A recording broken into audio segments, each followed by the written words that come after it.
Hi guys, my name is Jessie. I create lifestyle content, healing content, and also I am also on a weight loss journey. Thank you for watching my video. Please like, share, and subscribe. It will really help grow my channel. And yeah, while you're here, know that you're enough, you're worthy, and you're valued. On today's video, I'll be talking about my weight loss journey. Yay! Now that I can finally accept that I'm on one, and I can actually share that I am on one. So, on so let me start from the beginning. I have always struggled with my weight. I am, I think, 240 pounds. The last time I checked, I'm 240 pounds. But I have always been in 200 since I was 14 years old. So since I was 14, I've only been 190 when I was a junior in high school. So this is a long journey since I was 14 and I am 30. So it's basically like 16 years of trying to lose weight, losing some 10 pounds here, losing some 5 pounds here, and I have not been able to maintain the weight loss, and I have always gained the weight back, or the most I've ever lost was 40 pounds, and when I did lose 40 pounds, I would always gain it back and even some more. So when I was a junior in high school, I did lose the weight, gained it back by senior year. No, after senior year. When I was 25, I lost the weight. I did get pregnant, but then gained the weight back. So yeah, I've always lost 5 pounds here, 5 pounds there, but that's like on multiple occasions. So being that I've lost the weight, gain it back, I don't count that. So when I don't know how far back I can go, but when I did, before I was pregnant, I'll put the weight here. I was like 207 pounds. If I can find it in my archives, I'll put it right here.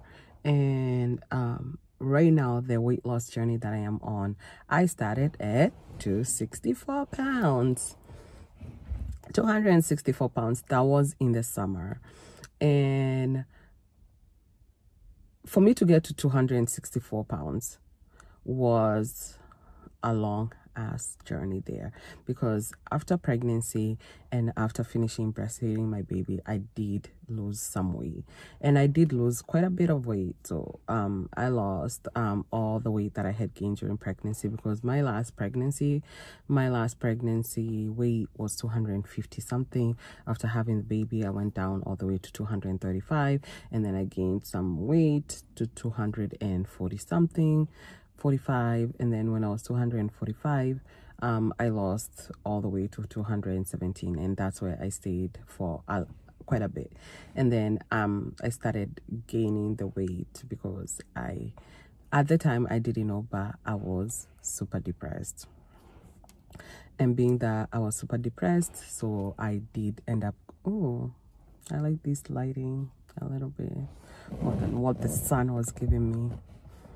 But my skin looks glowing. Like, look at this. This is not any highlighter. There's no highlighter here. This is just all me. Anyways, so I ended up losing most of the weight, and then I gained it back. And I gained it back because of my depression. And I am an emotional eater. I used to be an emotional eater. I don't want to associate myself with emotional eating. I was an emotional eater, and when I did emotionally eat, I gained all the weight. And when I did gain all that weight, it would show. And I gained it over a couple of months, because as of last year, I was 249 pounds. And that's when I was diagnosed with depression in November of last year.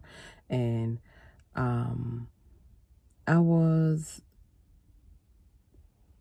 So my depression, after my depression, I was diagnosed with depression. I was introduced to feminine energy by my aunt. My aunt had just started taking started taking some coaching a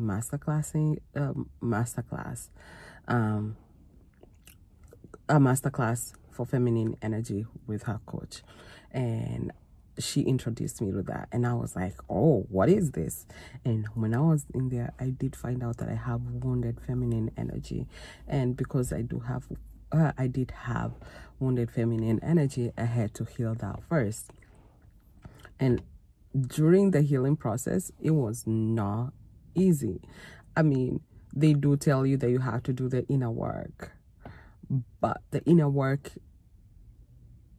I unraveled so much that I was holding on to over the years, and that's why I was depressed and I never worked on it. So I was just accumulating shit like inside me, and there was like this pile of shit that needed to be taken care of, but you're always in the back, so I never took care of it. So I ended up depressed.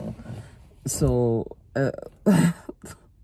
it was a lot, because it's a lot to do with family, it's a lot to do with my upbringing and all those things, and a lot to do with also like things that happened when I was in my 20s too, and the relationships that I have been in, all those were toxic. And honestly, all those things were eating me up from the inside. And at 30, after having a baby, I couldn't handle it anymore. I don't know whether I can hear that. It's a plane passing by. I think this house is next to an airport. But those things were eating me up from the inside, and I was severely depressed.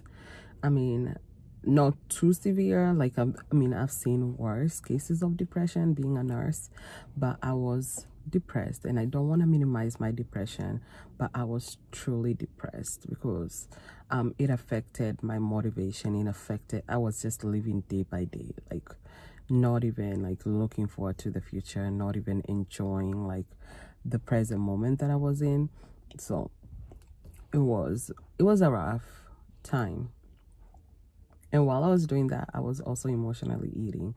And my emotional eating actually got worse when I was healing, because when you're unraveling stuff and they're all emotional stuff, they are not even mental, they're just emotional. And you're an emotional eater, you are going to eat your brains out.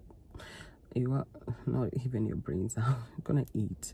And I was eating for comfort. And one of my coaches I ended up meeting later, she talked about it, like and it made so much sense. Like, you eat to a point you're uncomfortable, but then that discomfort somehow makes you feel full emotionally. Like that discomfort that's in your stomach makes you feel full emotionally. Is that another plane?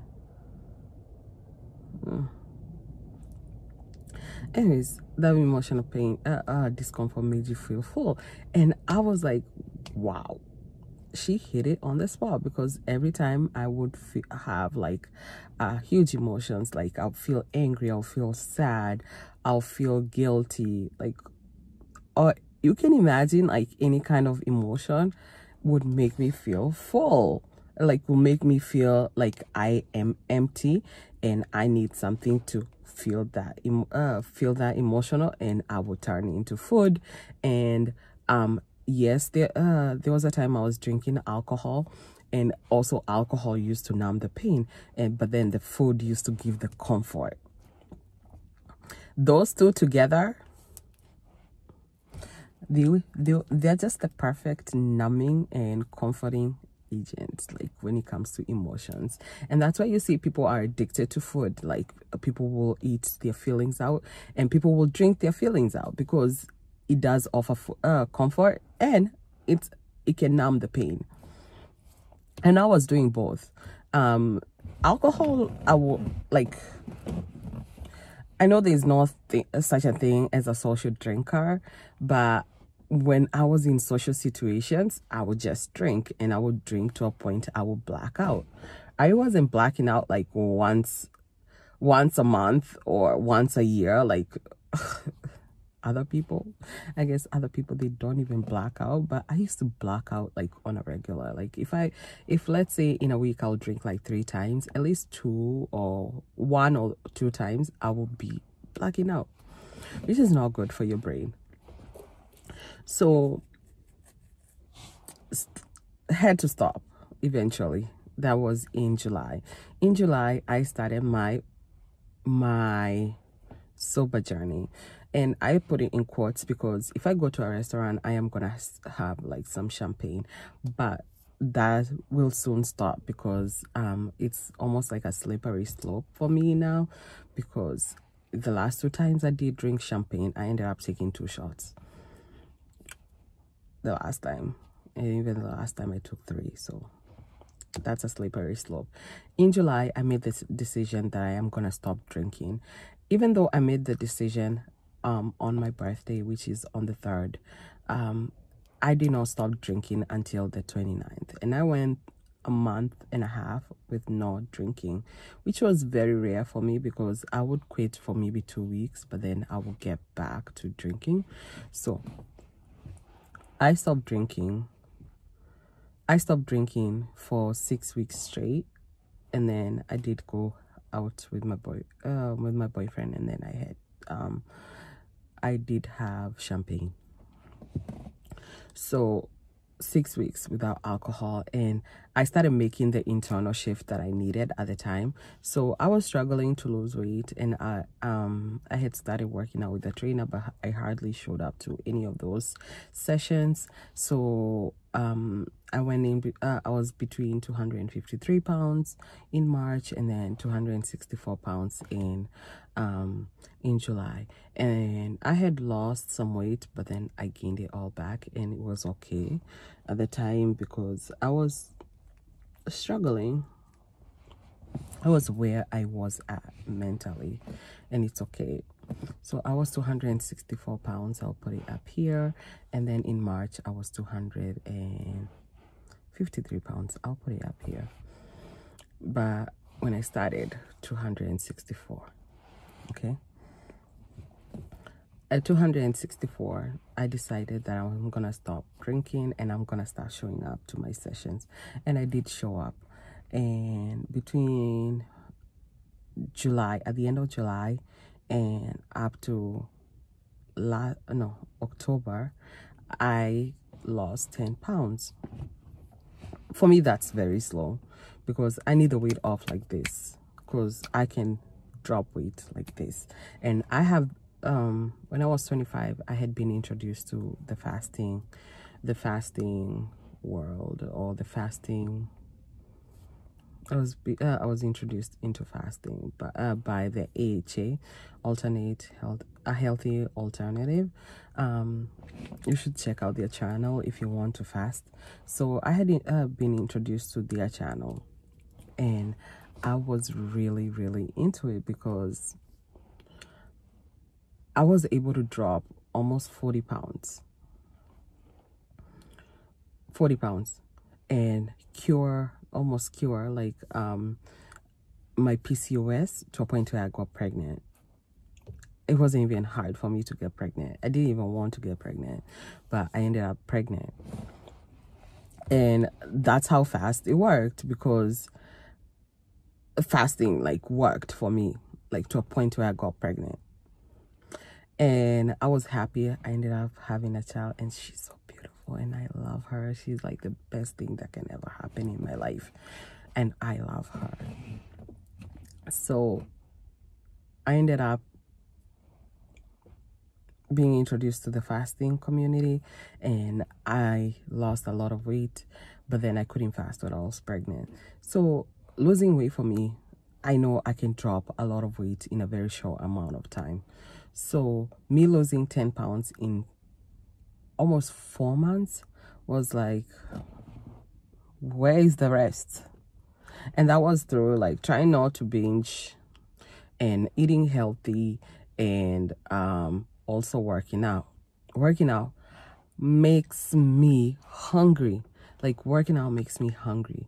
So not only am I working out, but then I'm also hungry, so I would eat more. I would feel like I need to eat more because I wasn't getting satiated.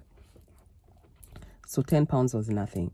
Also, in October, I had my physical. When I did have my physical, I found out that my A1C was 8.7. Last year, it was 6.4. So cutoff for diabetes is 6.4. So pre-diabetic is anything above 5.7 to 6.4. Once you're 6.4, you're actually diabetic. So 6.4 is the cutoff, but also it is where diabetes starts. And I was 2.3 more points up. 2.3 is a lot. That means that I'm supposed to be on some insulin. I've seen some patients with that. Like, they have 8 point something for their A1C, and they're injecting themselves with insulin every single day. So I end up with diabetes. I have my follow-up appointment, and my follow-up appointment, she's like, oh, would you like to start on medication? At the time, my mindset was like, yeah, give me that medication. But then, you know what was the red flag for me? It was like, no, you're not taking this medication. It was because according to the American Diabetes Society, or whichever society it is, but it's for diabetes, it says like, if you get medication for diabetes, which at the time was metformin for me, you also have to take some anti-cholesterol medication, which for me she prescribed simvastatin. And I'm like, no, I am not taking this because my labs are fine, my cholesterol is fine. Why do I have to take like a low dose of simvastatin? I haven't even picked up the medication yet. And then she's like, you have to check your blood sugars before dinner and every morning. Number one, I might be a nurse, but I don't like anything that causes me harm, like physical harm, anything that will cause me physical pain. I will not take it. So I'm supposed to check my blood sugar twice a day, and I'm supposed to take pills twice a day. And I went from taking 0 pills to now taking 2 pills, metformin in the morning and in the evening, and then simvastatin in the evening. I wasn't having it. I was not having it, okay? I was done with that because, also, like, when I went to pick up the medication, something happened with my insurance. I have to get medication from CVS now. At the time, I was getting them from Walgreens. It was a sign for me, like, oh, you are meant to take medication. Go into fasting, like what works for you. And I think at the time I had the mindset like, okay, fasting, like when I tell people, oh, I am fasting, and then they're like, oh my God, that is so bad for you. Why are you doing that to yourself? You need to eat. Does my body look like it needs to eat? Do these cheeks look like they're starving? Do these cheeks look like they're starving? You should see the size of my stomach. I have a 47 waistline. Like the lower waistline, and the upper one is like 43. Mind you, at the time when I started, it was a 46. And then the lower one was like a 51. So do I look like I am starving? Do I look like I'm starving to you? No, I am not starving. So, in fact, I am starving my body off of nutrients because I am so big and I'm just storing fat, and my insulin is so high in my body, like there's no way that I can be able to like not eat. Also my cortisol level, because I am healing, I am trying to I was on survival mode. My cortisol is up, my insulin is up. Both those two hormones, they cause your body to gain weight like it's nobody's business. So my body needed rest. It needed to get away from from food. Actually, it needed rest and to reset.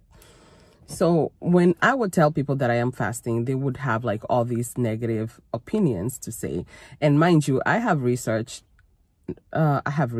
fasting. So I start fasting, and now I tell people, yeah, I am fasting. The last 3 weeks I've told people that I am fasting, and I don't need their opinions, and I'm like, okay, yeah, it's okay, like I'm fine. I don't need your opinion. I don't need to suffer through like portion control, and because it's so hard for me to portion control. Of course, it hasn't worked. And when it did work, I lost 10 pounds within like 4 months. Portion control and exercise doesn't work for me, because portion control is so hard because I'm a binge eater, and I used to be a binge eater. Changing mindsets over here. I used to be a binge eater, and also working out makes me feel hungry. So I ended up going into fasting because I couldn't get my medication. I'm like, okay, I need to work on this. And since I had all the issues of diabetes where my feet were burning, and I had all the symptoms, like if I eat, my hands will be itchy, I'll be irritable because my blood sugar is high, I'm feeling so groggy and tired, and like my body was completely inflamed. Like I was so inflamed, and I could feel it all over my back. I would feel very heavy. That's my work phone. Anyways, I would feel so heavy. So I ended up starting to fast. And when I started fasting, I was 253 pounds. I'll put it up here. When I did lose 253 pounds, when I started at 253 pounds, I started to fast for 48 hours. For 60 hours. Mind you, it wasn't like a true fast, because I had like little bits of potato here and there, and because I cooked for my daughter potatoes, I did have potatoes, and I drank water for the rest of the day, and I did have some kombucha. So it wasn't like a really true clean fasting, but by the end of that fast, I was 249 pounds. I was 249 pounds. I had started at 243 pounds, but I ended up at 249 pounds. And I was so convinced. Because when I started, whatever I lost like almost 5 pounds, right? I lost 5 pounds just by like within 2 days I lost more than an average of 4 pounds. 4 months. So I was convinced. So I started fasting. So the next time I fasted another 60 hours, and then I last week I did 72 hours and a 60 hour, and I ate for 2 days, and now I'm on a 5-day fast, and I have lost 15 pounds. No, actually 13 pounds. I have lost 13 pounds. Mind you, when you eat, you do gain a little bit of weight because you're eating, and your body needs water to digest that food, and also there's a little bit of inflammation and everything. So in 3 weeks, I have lost 13 pounds. And one of the weeks I only did one 60-hour fast, and then the last week I did 2 weeks I did 60-hour fast, and then last week I did a 72 and a 48, a 72 and a 60. And that's gonna be my new routine, where I am just doing 72 and 60-hour fast for a whole for 3 weeks, and then on the 4th week I am doing a complete 5-day fast. But in that time, I have lost more weight than I have in 4 months. So I am convinced that fasting is for me. Also, fasting makes me lose weight faster, and I giving my body rest. I'm also healing the diabetes, and also like whatever other internal issues that I do have, I am healing them. And also it's a way for me to work on my emotional health, because I'm also on a healing journey, and fasting is uncomfortable. It's not comfortable. It is uncomfortable, and it's uncomfortable emotionally for me because I use food as for comfort. So I am 100% uncomfortable. Like mentally, I feel like sometimes like it's going crazy up there because I don't have the thing that I used to turn to for comfort emotionally. So now I'm being forced to work on my true issues and actually journal them. I haven't meditated though, but journal, meditate. But I do a little bit of meditations and mantras.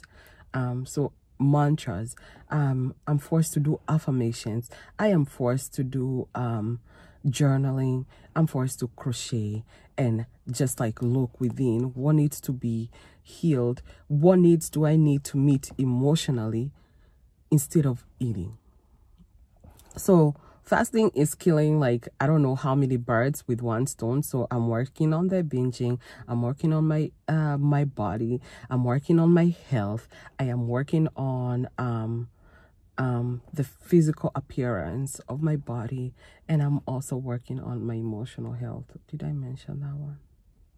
Yeah, I think I'm killing 5 birds with one stone. Like so many, and there's so many other benefits to fasting, and I can get I can do that in a I can talk about them in another video, but right now fasting is working for me.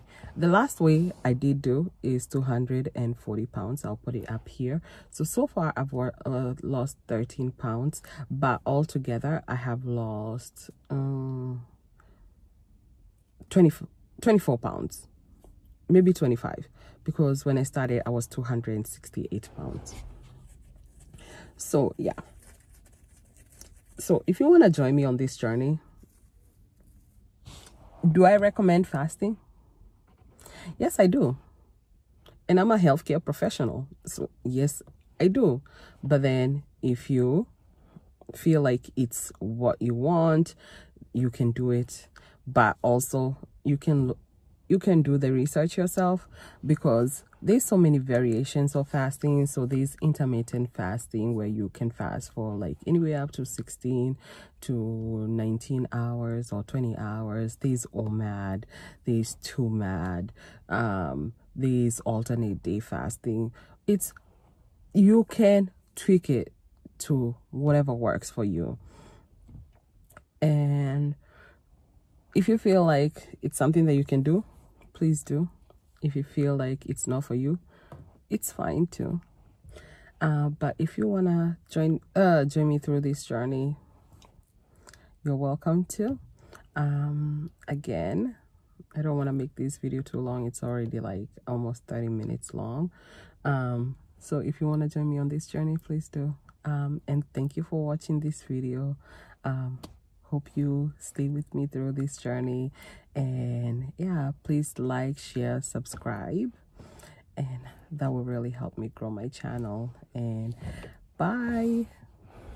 Know that you're worthy, know that you're valued, and you got this.